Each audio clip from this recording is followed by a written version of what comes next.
ng pumorma pero swabe ang dating. Sa lahat yata ng bagay, hanip grabe ang galing. Check na hindi So, ayan, almost, natapos ko na yun doon. Nagme-merienda na ako tinapay. Pero, ayan, natapos na natin yung buong dulo. Ayan, so, madami pa akong kailangan ayusin. Maglilinis pa ako kasi, ayun, sobrang dami pang kalat. And eto nga, yung plywood, ayusin pa natin. So, madami pang ayusin, as in. Super excited na akong matapos kasi basta may plano pa akong gawin dito sa ilalim. Tapos may pailaw siya, ganon.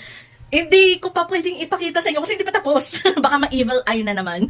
Pero, ayan, hayaan muna natin siyang ganyan for the meantime. Ay nako, ang tagal nitong renovation na toilet. Parang kami nakatira dito pero nagre-renovate pa rin. Pero syempre, ayan, at least, diba, natapos na siya. Hindi ko man napapakalaman yung doon. Kita niyo yun sobra, diba? Basta may gagawin pa ako doon. So, anyways, kung gusto niyo din ng, ng fluted wood panel, ilalagay ko na lang dyan sa yellow basket yung mismong pinagbilan ko. Again, kung wala man doon yung exact na pinagbilan kong shop, yung alternative shop.